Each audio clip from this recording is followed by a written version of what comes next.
Welcome to the Commercial Real Estate Report. Joining us today from Big Sky, Montana. He's actually at the SSA, Self Storage Association event there at Big Sky. He's the Director of Research at Yardi Matrix, Tyson Huebner. Tyson, great to have you back on the show. Let's just start with where you're at. You said there were some interesting presentations this morning. Curious what jumped out to you, what should people know, and what you take away from this morning? Yeah, this is actually my second event of the year. I went to the NSA events or the New York SSA events a few weeks ago.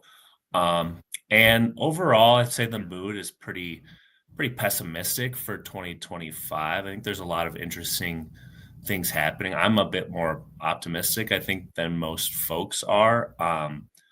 But everything is kind of chugging along, and I think there are some signs that things are bottoming, so that gives a lot of people hope. Supply is definitely kind of trailing off, and these are all things that have been highlighted at the different presentations that I've been to. This morning, Noah Springer from Extra Space presented, and a lot of it was focused on marketing and branding, which I think is really interesting because there's a lot of new things happening with AI and Google search.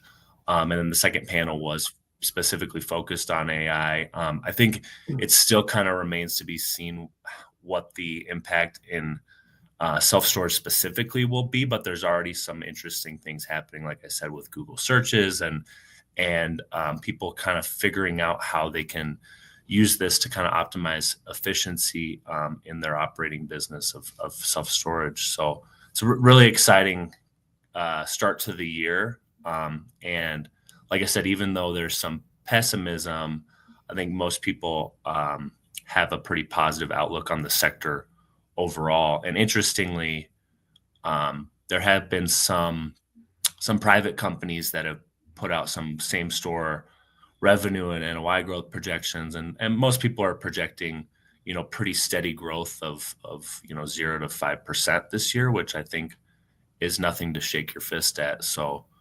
yeah, I think it's going to be a very interesting and a successful year for self storage. So I'm with you. Like, we're pretty positive. I'm just curious, what do you think is at the root of the pessimism that you're hearing out there? Well, interest rates not budging. That's kind of put a damper on the acquisitions environment, certainly. But then also, demand has kind of been at this cyclical low, driven by historically low home sales. And actually, it's interesting because I read an article right before I went to New York SSA. From the head economist at National Association of Realtors, who said, "Oh, we're going to see I think it was like 6 to 9% growth in home sales this year, which is pretty positive." But then again, that kind of is his job to be positive. And most people in the self storage industry, they don't see the housing market moving nearly as much this year. And I'm a little pessimistic about the housing market moving as well. But even though we've had kind of this period of historically low home sales, the self-storage industry continues to maintain occupancy. I think the advertised rent declines that you've been seeing, I think those are easing a lot. And you also have, new supply kind of finally starting to come down. I think it'll be probably another 6 to 9 months before we really see supply drop off. But that's going to be a huge tailwind for the sector. And it's going to be happening at a time where I think there will be kind of more clarity into the housing market and probably more positivity towards the end of the year, once those mortgage rates do start to budge. Do you think some of the pessimism is based on the fact that many people are still maybe on the sugar high of the COVID rates, or no?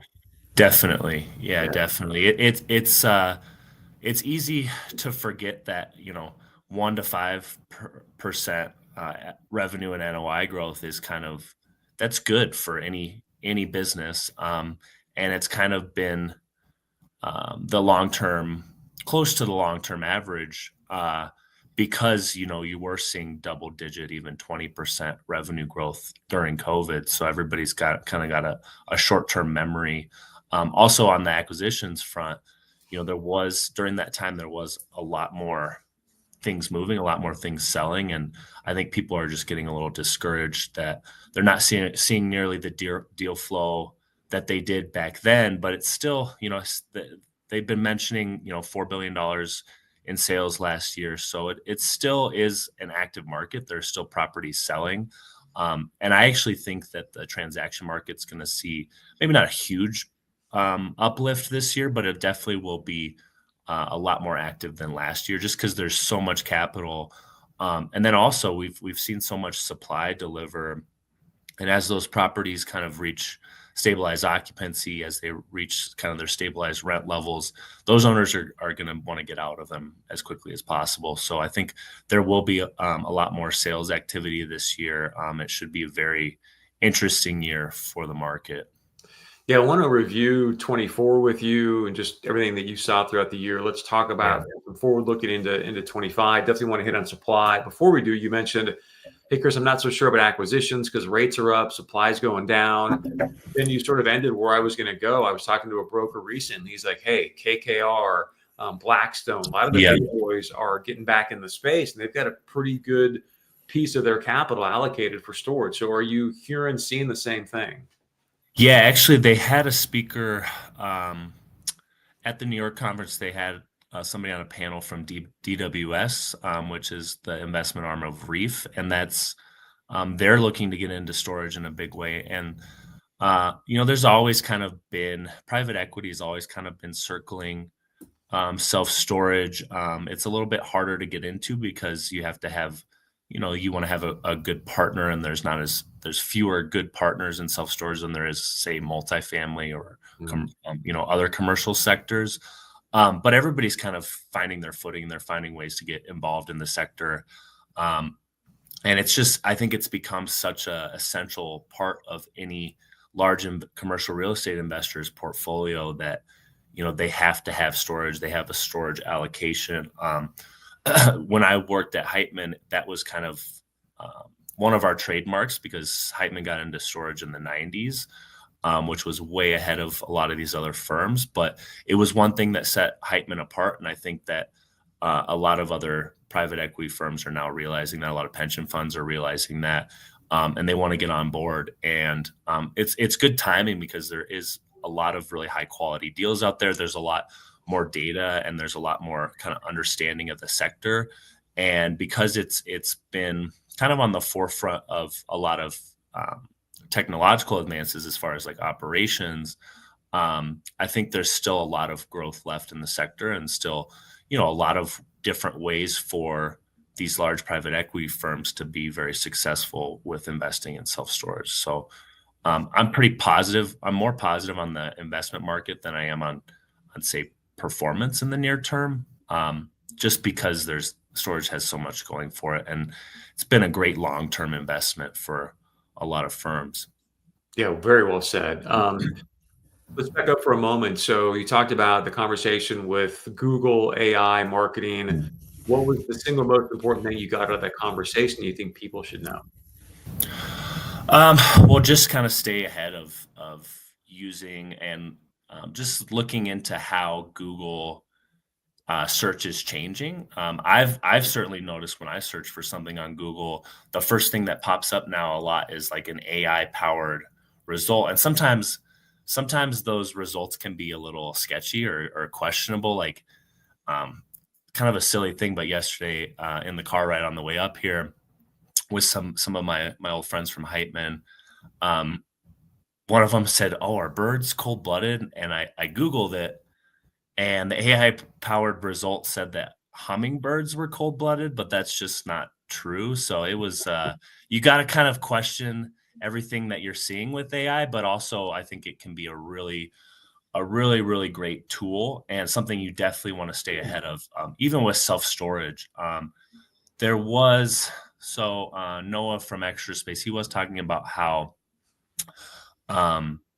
when there are some search features where that they're working on. It's not out there yet, but where you can actually upload pictures of your home or apartment or the furniture you want to store, and then AI will tell you what size storage unit you need. And then it'll take you directly to an Extra Space website where you can lease the unit right online. I thought that was really clever and something that I certainly like a year ago wouldn't have even thought would be possible. So it's all evolving very, very quickly. You want to do your best to stay ahead of it. And yeah, and use it to the best of your abilities. I don't think anybody has the right answer for how it can be used for their business, but continually test new things and see where there could be areas where you can utilize it. What's going to be incredible, man, with robots and autonomous vehicles is you're going to be able to take that picture, robots will show up, package it, take it there, unload it, and you don't even have to leave your place. So I don't know when that's going to happen, but we know that that's what's coming. Yeah, one person, I think in the they had like some live search or live questions from the audience on the screen, and they asked, what would you like to see AI used for? And somebody said, maintaining the bathrooms. And I was like, I'd like to see that too. Probably isn't that far off, but No. I think really the possibilities are endless for it. And we're kind of just now realizing what it could possibly be used for. It's going to be fascinating. All right, let's move on to 2024. Being the director of research there, I mean, you're in the numbers, you're looking at all the different markets. I want to add a little bit of context, and you can tell me if it's Sure. true or not. But I was talking to a gentleman yesterday in the business, and he said, "Hey, Chris, right now, because we were looking at California, as you know, the rates in California are typically pretty good compared to most of the rest of the nation." And he's talking about the Southeast right now, including Florida, especially Atlanta, the Carolinas, is kind of getting hammered. So They sure are. they are. Yeah. Okay. So then Florida and Atlanta have kind of been at the bottom of rent growth for the last 18 months. A lot of that is because they saw so much growth during COVID. A lot of that growth was from people moving, and that tends to be fairly short-term demand. And then because those areas, they saw rates and occupancies really an income surge during COVID, that also brought a lot of developers to those places. So they're seeing demand plummet at a time where they're seeing supply really ramp up. And it's kind of just a perfect storm for a lot of those places. And interestingly, like a lot of those places are continuing to see new supply, new projects start, new projects enter planning. It's kind of a head scratcher because it feels like people are trying to catch a falling knife. But the flip side of that is once kind of the housing market turns back on, those will probably be the places that see a big surge in demand. One interesting article I read yesterday said that home prices in Florida are expected to really plummet this year. And I think that will unlock a lot of home demand for those homes and get people moving, which should be good for the storage market there. But yeah, it's definitely interesting timing because a lot of commercial real estate sectors are like this, but storage in particular, the demand and supply don't really move in tandem. Demand will surge, and then supply will surge at the same time demand is dropping. Then supply will drop, and then demand will surge again. It's kind of like this constant wave of demand and supply not moving together, and that's a reason why when I worked on investment strategies, I always told our clients and told our acquisitions team to build a diversified portfolio, because there's going to be some markets that might be really attractive because they have high growth, but those markets are also going to see a lot of supply. So you want to have both the high growth markets and kind of the more steady eddy. And that's true even within a large market. I know that you're invested in Phoenix, and there's parts of Phoenix that are more stable and parts of Phoenix that are more high growth. So even within certain metros, I think you can have a diversified portfolio and kind of take advantage of both the high growth periods and then the steady kind of slow growth periods. Yeah. It's one of the things we like about California. It's a high entry, pretty steady out here, but you read my mind. So what I'd like to do is, I don't want to spend a lot of time on the past, but just because you've been in this business for so long, I'm curious, when you look back on 2024, what's the number one or two things that jump out to you the most, that maybe surprise you the most about 2024 that you think we should know?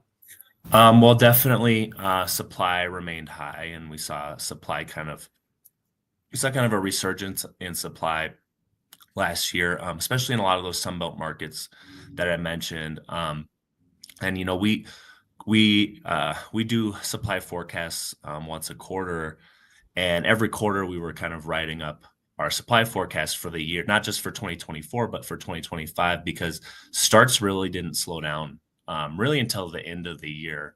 Um, and we did see a big drop in new projects entering planning, which I think is good. And that makes sense because of where interest rates are, where construction costs are. Um, but it just happened a lot later in the year than we would have thought. So I think supply kind of jumped out to me as one of the main things that drove lower performance, slower growth in 2024. I think it'll continue in the first half of this year, but I'm a little bit more hopeful that we'll see. We're already kind of seeing start to decline, and I think that's just going to continue throughout the year. But at the same time, you have 600 properties under construction, and those are going to complete sometime in the next 1 to 12, 13, 14 months. So um, supply has definitely been the biggest surprise, I think, of the last year. And then also, I think some of the markets that have outperformed in the last year, um, some of the events I've been to recently, they're talking about New York's their best market, Chicago's their best market. Those were kind of surprising to me because they are just slow growth places, but they also didn't see nearly as much supply. They didn't see nearly as big of a run up in rates during COVID. And again, those are kind of your steady Eddie markets that outperform in these periods where demand is pretty weak. So that was another thing jumped out at me. I also recently saw in our last, we have a new self-storage monthly report coming out this week, and like the Bay Area jumped out as a top performer, which that really kind of surprised me because you just kind of hear doom and gloom about a lot of the issues facing the Bay Area, including housing costs, but it seems to be a pretty steady self-storage market, which I think is really interesting.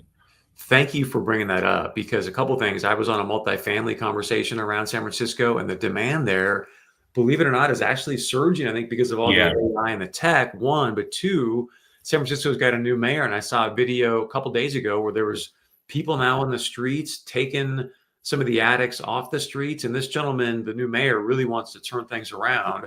And also today, I saw where J.P. Morgan is going to expand their office space in San Francisco. So I think there's going to be a change of tides in that. I mean, yeah, if San Francisco can turn around, man, which brings you back to your comment about Chicago, everyone was sort of like, oh my gosh, Cook County, I never want to touch that place. But I've seen right. multifamily doing better there, and it sounds like storage as well. Well, it's kind of a double-edged sword because people don't really want to develop in Chicago because of it has the highest property tax in the country. But because there's nobody developing, that means that all the existing stores do pretty well, especially like I said, in these periods of slower demand nationally. Chicago just kind of always posts, 3 to 5% growth. And when you have places like Atlanta and Florida that are seeing these massive, declines in revenue, like that 3 to 5% sounds pretty good. Yeah. You talk about the surprise of the supply. You see the Extra Space has got that bridge loan program. There's some Yeah. other, obviously, different ways that storage is being financed these days. Are you seeing any owners, developers that maybe put out a big loan in 2021 when rates are low, and now they're really struggling to refi, or we have not hit that point? We haven't because I think part of it's just the loan terms. They have extension options and they just continue to extend those. And also bridge loans can kind of save developers. I think maybe towards the end of the year we'll see a little bit of distress with properties that just haven't been hitting pro forma developments specifically that opened either last year or in 2023. But because those properties are still in their lease up, I don't think anybody's sounding the alarm yet, particularly the banks. And they haven't been forced to sell because they're still in lease up, and it's kind of like, let's wait and see. So a lot of those could be bailed out if, like I said, supply decreases nationally or in their trade areas, and we see demand come back. But I don't think every property is going to make it out or Yeah. be saved by home sales. So it'll be interesting to see if that becomes. I don't think it's going to happen until really the end of the year, beginning of 2026. What's interesting you bring that up too, because we've been hearing through the grapevine that C of O, certificate of occupancy, have not been moving at all. And then when I talked to this broker recently about KKR, Blackstone, some of the big boys, they said, yeah, they're definitely intrigued by some of the C of O or Yeah. the properties. Are you hearing the same? Yeah, I hear the same. I think that the sellers still have pretty high expectations of pricing. Yeah. Um, and I don't think that they're in a rush necessarily to sell. They'd rather kind of just sit on it and see if interest rates improve. I think that would be a big signal to sellers that they should, get off their hands and sell their properties. But I think a lot of people are kind of in a wait and see period, and I am too. I'm waiting to see when a lot of these projects that open in really oversupplied areas and oversupplied markets, when they start to move and when sellers kind of get more realistic about pricing. I don't want to make this political, and I'm just curious, is there any conversation in Big Sky about this new administration? Some people refer to him as the developer in chief. I mean, Yeah. a little bit I mean, more. there's a little bit more. I think people are a little bit more positive on the economy, but I think nobody really knows quite yet. You know, I think everybody's like very hopeful that the economy will keep chugging along and keep growing, but also I think there needs to be some kind of cautious optimism, because the economy is. I don't think it's entirely run by the president. There's a lot of other factors, and certainly I think developers should be hopeful, and not just self-storage developers. I think the housing market needs a lot of help right now, and if we change housing policy so that it allows for a lot more development of both multifamily apartments and for sale housing, I think that could be great just overall for the economy, but also for self-storage. So that's really kind of the one thing that I'm focused mostly on is what is the housing policy going to be with this new administration, and how is that going to affect the commercial real estate sectors that we focus on at Yardi. I agree. One thing I'll share with you, and if you want to comment on this, great, but I was listening to the D.R. Horton earnings call that actually just came out today, and they continue to talk about how we are selling more of our smaller floor plans, which in my opinion, I think is good news for self-storage. Yeah, absolutely. Yeah. That's been something that's brought up, and I've seen a lot of slides. The folks from Storage Mart do some really good presentations, and they had one that showed just how home sizes are shrinking, both for multifamily and for single family. And I thought that was a really interesting backdrop to why self-storage uses has also increased. Plus, you and I've talked about this before. You look at Gen Z, boomers use self-storage more like they go there maybe once a month, once every 6 months. But Yeah. Gen Z, it's almost like an extra garage, right? Like they're bouncing in and out with their kayaks and bikes, correct? Yeah, and I think part of that is just where they're at in their lives. They're moving around a lot more, moving apartments a lot more. There's always going to be that churn, and I think that's really good for storage because we haven't kind of hit the peak of the renter age for self-storage. I think the peak year for births was like 2007. So there's a lot of kind of positive demographic outlook for a lot of commercial real estate sectors, but I think for storage also. All right, let's talk about 2025. I want to ask kind of a personal question for our organization, but also just overall. Like, for example, we broke ground on 3 sites in Phoenix this year. So I'd love to get your take. And hey, Chris, I think the timing's great based on supply, or you guys may have a slow lease up. What's your assessment? Well, Phoenix has has been oversupplied, and it's pretty easy-ish place to build. But I think right now, breaking ground right now, it's good because by the time you open and go through lease up, I think supply is going to be really on the downswing in Phoenix, and hopefully demand will come back from an active housing market. So I think it's interesting because we talk about supply being an issue, but really now is kind of the interesting time to look at new supply because nationally things are coming down, and in a lot of these markets that have seen high supply, they're coming down as well. And I think there's a little bit more momentum, and there's a little bit more happening. Interesting potential from demand being on the upswing that delivering a year or two from now could be really good timing. Thank you. I always am trying to be. I'm always positive. It's just, these are complicated topics, and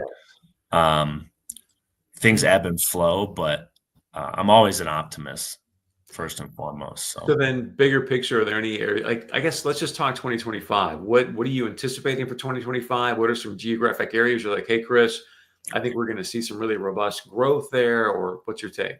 Yeah, I think it's going to be a lot of the same. There's a lot of markets actually that are starting to get to flattish advertised rent growth. Places that have seen supply really come down during and after COVID. So places like the Pacific Northwest, Portland and Seattle, Bay Area has kind of always had very low supply. Denver, interestingly, and then like some of your very slow growth markets, like in the Midwest and Northeast, like New York and Chicago, as I mentioned, I think those places they're gonna outperform. They're not gonna see really extreme growth, but they are gonna see rents improve before markets in the Southeast, places like Orlando, Atlanta, the whole west coast of Florida, where you have a lot more supply coming. I think Phoenix and Vegas are interesting because they seem to be doing all right given the amount of supply there. Vegas is in particular is interesting because I think because the housing market is so cheap there, they're continuing to see some migration or people moving around, which has kind of helped absorb some of the new supply that's been delivered there. Phoenix a little bit less so, but the Southwest, I'm a little bit more optimistic that things will improve by the end of the year. Whereas the Southeast, Atlanta, Florida, Charlotte, those places are going to continue to kind of struggle. Got it. What do you think is the biggest threat to self-storage success in 2025? Well, certainly supply at a local trade area level. I don't see a ton of threats beyond that, because I don't think demand can get any worse than it is. So I don't see demand getting any worse than it is. So yeah, really it's just like supply and always know your markets and trade areas very, very well and know what's coming. If there was one particular area geographically that let's say you were a developer or even in acquisitions and you were going to make an investment, where would that be right now? I would say Denver. I'm a little bit biased because I grew up there, but still a lot of housing construction there. It is fairly, one of the issues with the housing market right now is affordability, and Denver's become really unaffordable. So I think that's one threat there, but you have very, very little supply. I think last time I checked, there was only one or two properties under construction in Denver metro area, which is shocking given they had, a few years where they had 50 to 100 properties being delivered. So that's one kind of market that I'm definitely would be interested in as a developer. With that being said, and I asked the threat reason because there's such a big conversation. Maybe I'm just only hearing it more because I'm here in California, but around insurance. Do you Oh, see? yeah. Are you hearing a lot from other developers or people around what's going on with insurance for their self-storage, or not so much? Yeah, I mean, I think that it's definitely affected pro formas in like Florida, and I think it definitely will in California. Florida, the difference is Florida has a huge pipeline already, and a lot of those developers aren't going to back out of a deal because of insurance costs. California has less of a pipeline, even though LA development's picked up a little bit the last few years. But I could also see that like just putting a stop to new development in Southern California, which is probably a good thing for an operator. But LA probably needs more development, Yeah, so it's going to raise a lot of issues there. definitely does. Tyson, as always, man, great stuff. Want to be respectful of your time since you probably want to go hit the slope. So Yeah, want to try give you not to get the injured. last word. Anything else you want to add or share we haven't talked about? No, I just, like I said, I think it's going to be a really exciting year for the industry. And I'm really looking forward to what's coming. I think, things really have been bottoming. And I think that the future is very bright for the industry. So I'm really excited to see what this year holds. Awesome. And I want to let people know you always put out great content, the reports, the monthly reports with Yardi. So if people want to reach out to you, connect with you on social media, how do they do that? Yeah, just go to Yardi Matrix website. We do webinars twice a year. We have monthly self-storage reports that are available for free. If you're interested in, getting some more details behind how we're pulling the data and see the platform, it is a subscription-based platform. So, but we'd love to give anybody and everybody a demo of the product and talk about how we gather the data. Otherwise, definitely tune in to our next webinar, which is going to be March 6th for self-storage. And catch me at any of the SSA shows because I go to about 12 a year. Or you can also hit him up on LinkedIn. He's putting out more content on LinkedIn as Yeah, well. We always love having him as a guest, so we'll have you back here as well, okay? awesome. Tyson, Thanks, appreciate Chris. it. Enjoy the slopes. Be safe. Again, this is the Commercial Real Estate Report, empowering you to build generational wealth with real estate.